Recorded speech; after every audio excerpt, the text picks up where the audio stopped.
Hello, welcome back guys on my channel. I hope that you guys are doing good. Now HSR finally drip marketed a new character today, and which is none other than the Blade SP, or you can say the Blade Awaken version. This is a totally new Blade version, not even considered as an old Blade version. This is just like any other rest of the character where Imivitul and Danhang can have a two different version. First one is a DPS version, second one is a support version which is a preservation, and they are already gave us a free. If you are a not new player, you cannot even have him right now.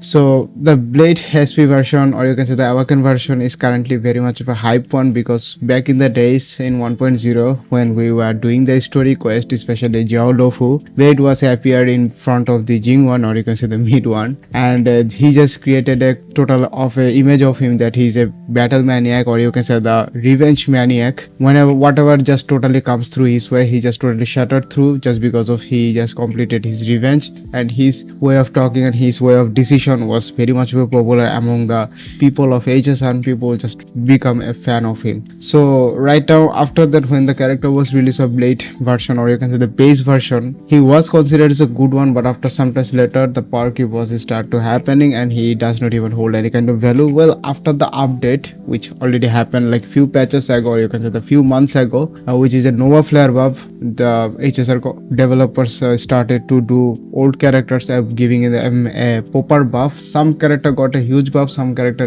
get actually nothing. So if I just give you a nothing things, Blade can be considered one of those characters. And also along with Blade, there are also another character which is the Jinglu, did not get any kind of like a buff, major buff. The buff that did get is kind of a QQL update, and that QQL update does not hold any kind of candle to this current meta, or you can say their respective meta.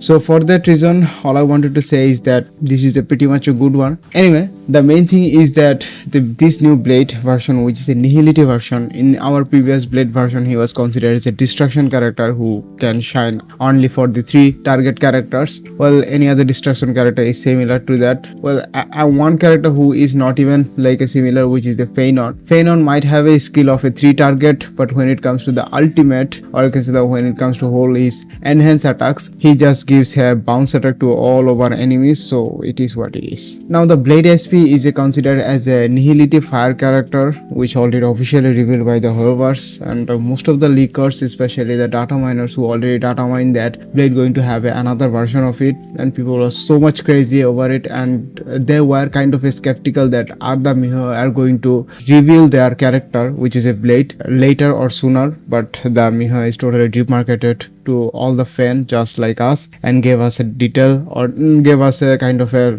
little bit of a spooky information about what kind of character they are going to release up next, or you can say after Silver Roof. Now, according to the leakers which I already found in the Reddit, they are telling us that Blade is going to be the jack of all trades, and not gonna lie, is it he going to be the master of all trades? That's really need to be seen after his release, and also after his release of kit, because in these early stages we cannot make any kind of assumption that what kind of things he is holding on his kit, and is he going to be another universal support or not. Besides, this is one of those like a Nihility character, and Nihility character does only rely, or you can say that does only very work with the dot team, and according to the lore, Blade is a very much of a good subordinate, or you can say the hand to hand or shoulder to shoulder subordinate of the Kafka. If you already played the story, you already know what I'm trying to say here. So in here, Blade is one of those guy, but the way he is just shows his element, which is a Nihility from his subordinate Kafka, I guess he might be very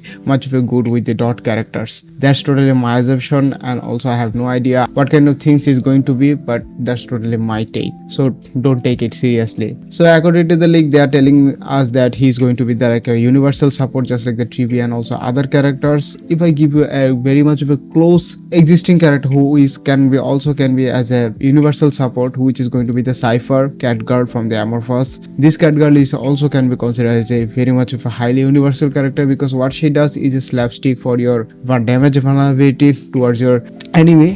Why am I saying this? Because when you are just going to deploy the Cypher into the field, the Cypher kit totally activate right there. What her kit is that the 40% damage vulnerability on having on your team is going to be activated. All you have to do, nothing, just sit her right there and also generate her coin. Yes, coin is the one important things, because the more damage your whole teammates is going to give, like could be anything, skill attack, basic attack, or anything attack. Cypher will generate some kind of coin on her kit, and when a certain amount of coin is going to be generated, especially given an example of 1000, 2000 is very much a bit stretch, but 1000 can give you like a 1 million damage on a certain character, and that 1 million damage does not need to be kind of a crit rate or kit things, because Cypher's ultimate does not revolve around kit. Her ultimate is totally revolve around how much of a coin you have generated through the whole cycle of your whole team member damage.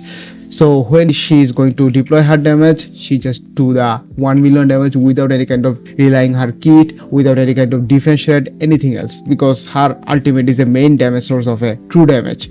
So you already know that how much of powerful true damage is. So that's totally simply news for me, and I'm not going to make the longer video right now because nothing to discuss here, because the SP Blade is in a very much of an early stage. If I found any kind of news towards what kind of kit he has and is he considered as a universal character, people just like the data miner are claiming it to be, let's see. So I guess that's all for this video. If you like it, leave a like, and also if you have any kind of question regarding this SP Blade, feel free to leave on the comment section. See you there, and see you on the next video. Peace.